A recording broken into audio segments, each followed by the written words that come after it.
In this video, I'll review the Pulsar Superglide pad, comparing it to the Atlas and Skypad, which I've already reviewed on this channel. I hope to help inform your purchase decision without going over too much unnecessary detail, because I've covered a lot at length in those previous videos. Firstly, the Pulsar is gorgeous. I love the red colourway and the form is very premium. It is a good size, and I've got the XL variant here, and in terms of depth or height, it is lower than the Atlas, slightly taller than the Skypad. It's not really obvious on your arm when resting it on the desk. So the Pulsar claims to be medium to fast for speed, with a rating of good for control. The Skypad claims hyperspeed for speed, with no reference to control. And the Atlas doesn't really claim either in its marketing, more focusing on the lack of resistance.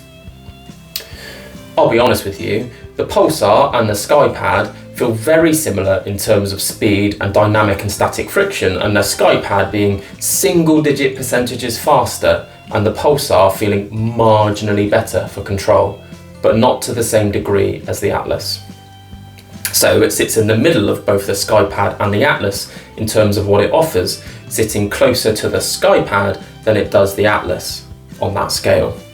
The texture on your fingers is very different to the other pads though, and it feels almost like it's plastic by comparison. I think this may be linked to the implementation of the silicone base, which fully covers the pad corner to corner. It has no squidge in the base like the Atlas does, and therefore I believe it manages the temperature a little better, leading to maybe feel a little bit plasticky at first touch. The surface feels nice on your skin, and because of this I tried to play without a sleeve because it felt like it would be possible. But after a few minutes I started to get a bit sticky, which is gross, from playing on the pad, so I would suggest a sleeve or long sleeve top is still required to play consistently on the Pulsar. Although I recognise this will vary person to person, I'm generally quite a hot guy.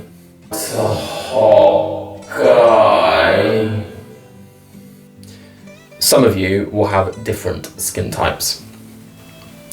If this has been useful so far, you know what to do. Subscribe, enter the giveaway in the description for a chance every week to win a tenner, and like the video. In terms of maintenance and dust, I've been really surprised by how little I've noticed dust on the Superglide. I'm having to wipe it down significantly less than I do on the other pads, which is a clear advantage over the Skypad and the Atlas. I've no idea how they've achieved this. I'm wiping it down once every hour or two in comparison to the other pads where I'm wiping it down almost every other game. In terms of cleaning, you can use any product meant for glass, but I tend to wipe it down with my gaming sleeve and that works fine for me. With reference to sound, I tested the Pulsar with 3 different mice feet, and at slower swipes the sound volume was quite consistent at 55 decibels. However, when you speed up the swipes, it gets really loud, particularly when comparing it to the Skypad and Atlas. The results are on screen. I will say that it doesn't sound louder to the naked ear in my experience, because the surface is so smooth it doesn't give off a scratchy sound, but I can't deny the test results. So why buy the Pulsar Superglide? I'd suggest if you don't like the sound of the Razer Atlas coating degrading over time, and you don't want the true extremes of speed offered by the Skypad, then the Superglide would be a really good option, and that would be my recommendation. It will give you most of the speed of the Skypad, and it will give you a touch of the control offered by the Atlas. As a more detailed run through of my glass pad recommendations, I'll run through those now. I'll also stick some visuals up on screen, so hopefully that will help you follow along. The Skypad is the best option if you want nothing but the fastest experience. It's possibly the best option for tracking only aiming, and an excellent product for those of you with well-developed mouse control. The Atlas is my recommendation if you want a more balanced experience for both speed and control, offering a bit more stopping power than the other options in this video. It will be a more balanced pad, offering good performance for both tracking and clicking scenarios, and it's my recommendation for new joiners to the glass pad market who are still developing their mouse control.